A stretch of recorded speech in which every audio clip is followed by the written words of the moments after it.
Sipas një studimi nga Fondacioni PSM, të rinj kanë frikë të hapin biznese të reja. Arsye për këtë janë kriza ekonomike, mungesa e fondeve vetjake, por gjithashtu edhe neglizhenca e bankave komerciale për dhënë kredi me kamata të favorshme.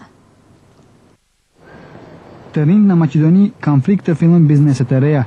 Ky është rezultati i hulumtimit të realizuar nga Fondacioni PSM në kuadër të javës së sipërmarrësve në Maqedoni. Sipas analizës, arsyet kryesore që të rinj truhen të hapin biznese janë kriza ekonomike dhe mungesa e fondeve vetjake për të filluar biznes.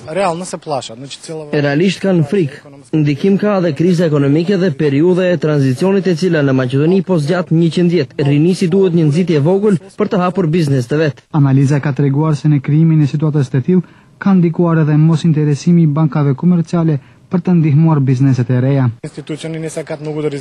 Bankat nuk duan rrezik të lartë, por dëshirojnë kur dikujt t'i japin fonde, t'i kthejnë me kamata të larta. Nëse bankat nuk vlerësojnë se duhet të hapin një linjë kreditore për biznese fillestare, atëherë duhet të gjenden mënyra të tjera për të financuar bizneset e reja. Sipas drejtuesve të Fondacionit PSM, ata kanë ndihmuar në çeljen e 26 kompanive, prej të cilave vetëm 4 kanë falimentuar. Interesimi i rinisë në vend është kryesisht për hapjen e bizneseve të reja në sektorin e teknologjisë informatike.